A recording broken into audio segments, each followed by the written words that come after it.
Hari ni satu lagi kes, datang naik towing, modal asal RM65, sekarang Allah, makan sekali buat kena RM1,000, nakkan RM1,000 dia habis. Hari ni saja, masalah dengan CVT. Kalau dah naik towing kita tahu lah, belting putus lah. Asalnya RM65 dia dah plan nak buat dah dekat kita sebenarnya, full service CVT, buat segala benda pun semua lah kan. Tapi tunda dia sendiri mengaku, ending tiba-tiba putus tengah highway. Terpaksa naik towing dah 300 lebih. Bila datang bengkel kita buka, belting putus, bahagian puli depan semua jahanam. Nasib baik puli belakang tak jahanam. Puli belakang jahanam lagi makan modal. Kalau ADV tu original one set dekat RM1,000, pening kepala otak aku nak jawab ni semua.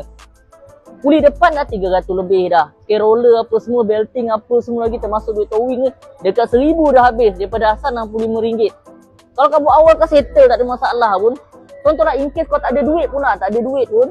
Okey, kita ada dua package. Package original dengan package aftermarket barang yang kita selalu pakai. Memang elok barang dia, ramai terpakai. Package Tycom.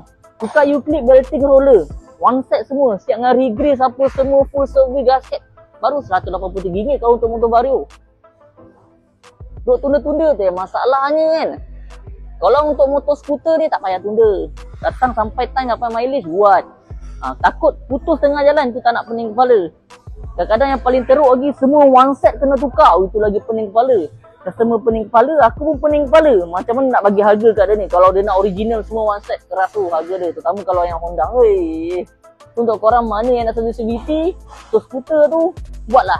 Jangan tunda-tunda. Kita banyak package untuk korang. Pertama nak hujung bulan 12 ni, lagi banyak promo package untuk korang. So, papa PM je.